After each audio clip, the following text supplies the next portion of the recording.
ముందుగా అనుకుంటే పచ్చడికి పగలు ఎండలో ఎండబెట్టేవాళ్ళం ఆవాలు. ఇప్పుడు సాయంత్రం అనుకోకుండా ముక్కలు కొట్టించుకొచ్చాను.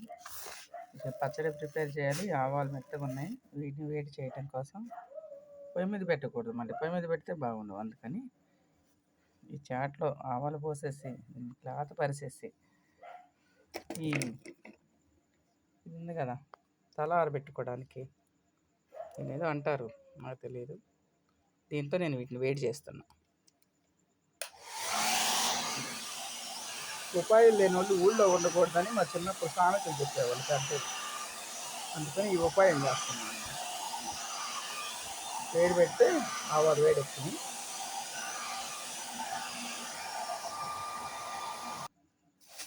వేడెక్కేసినాయి ఆవాలు. ఓకే, ఇప్పుడు మిక్సీ పట్టేయడం. అలాగే ఇప్పుడు మెంతులు కూడా వేడి చేయాలి. మెత్తగా ఉన్నాయి కదా, ఇవి కూడా మిక్సీ పట్టాలంటే కొంచెం వేడెక్కాలి.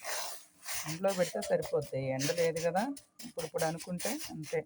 ఇప్పుడు దీన్ని కూడా క్లాత్ పరిచేసి, క్లాత్ లేకుండా నేరుగా ఏరు పెడితే ఎగిరిపోతున్నాయి. అందుకని క్లాత్ పరిచేసి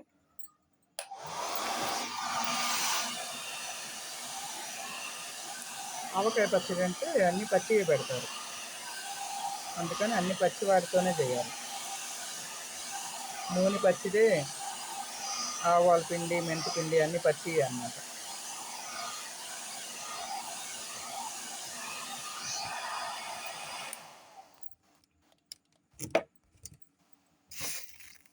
కొంచెం వేడెక్కింది, పర్వాలా.